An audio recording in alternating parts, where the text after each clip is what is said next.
Thursday night, just before 10, Kansas City, Missouri police say Ralph Yarl went to a home on Northeast 115th Street to get his younger siblings. Thing is, he was supposed to be on 115th Terrace. Family members say the homeowner shot the 16-year-old twice, once in the head. The family now is represented by attorneys Ben Crump and Lee Merritt. Protests are being planned while students get ready for a unity walk showing their support for Yarl.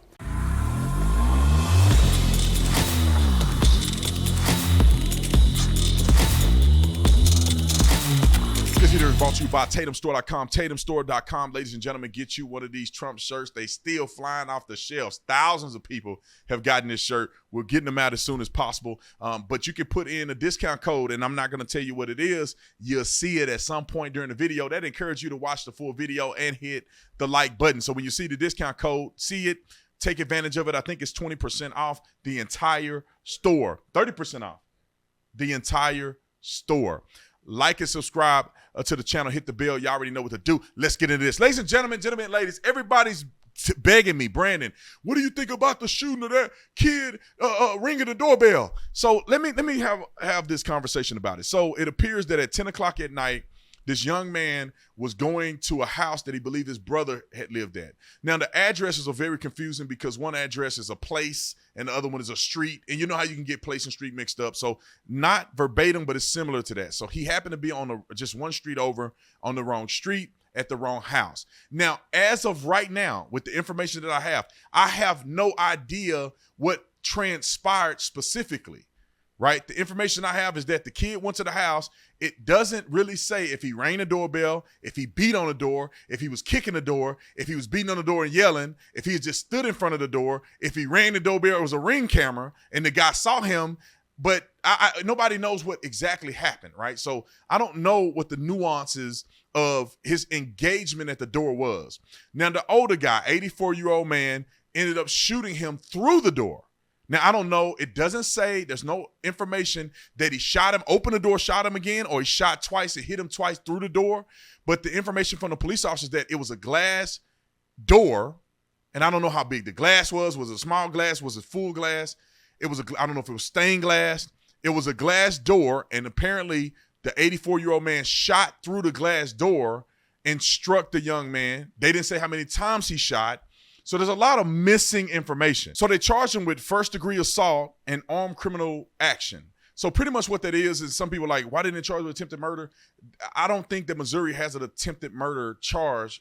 First-degree assault is encompass attempted murder. Like if you attempt to kill somebody or something of that nature through negligence or even intentional, that falls under the statute that they charged him with. Some people had asked the question, like, why did they arrest him initially? It's because they needed more information. Because when you arrest somebody, you only got a period of time before you have to represent it to the grand jury. So they got some more information. They decided with probable cause that, which is likely that a reasonable person will believe he committed the crime. That does not mean he's guilty, but with probable cause, they arrested him. Now, here's the part that I don't know, but then let me tell you what makes me mad about this whole situation.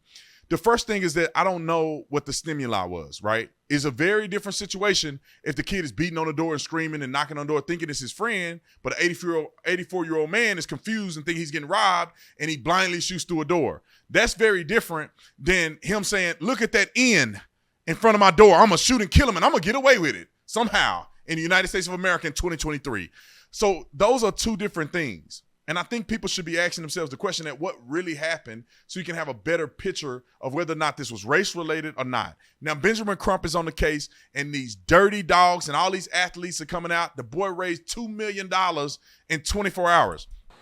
Yeah, good evening, Lauren and Kevin. We have some breaking news for you right now. The case has just been submitted to the prosecutor's office for review of possible charges. This has just come into our newsroom. Again, this comes on the day that this 16-year-old was released from the hospital after his family says he was shot 2 times. once in the arm and once in the head. Again, that breaking news right now that this case from the Kansas City, Missouri Police Department has been turned over to the Clay County Prosecutor's Office for review for possible charges. This is just coming into us, but again, this comes as this community is wrapping their arms around this family, demanding justice. But not only this community, people across this nation are doing that, including Patrick Mahomes. And this is what the Chiefs quarterback had to say a little earlier today. You never want these situations to happen, but especially from the details that I've gotten from it, I mean, it seemed like it should have never even happened. It should have been a easy kind of conversation, and then both people go on their ways, and this kid being able to pick up his family members and being with his family right now. Now, let me say this. There's no evidence that it was race related. I think it was a complete tragedy. If the guy was intentional or unintentional, the kid still got shot, and he did not do anything that I know of that would deserve him to be shot. Now, here's where I have the big problem at. Because our country has lost it. You have a situation where because it has a racial component, this boy raised $2 million. And all the athletes and celebrities are tweeting and hashtagging and doing all of these different things for this boy. Now, I would be okay with it. But in Alabama, they just had a mass shooting. 4 dead, 20-some other people shot. Young black kids ain't got a mother freaking hashtag, T-shirt, promotion, fundraiser, GoFundMe, unheard of. It don't exist. Nobody cares. It's not on the news.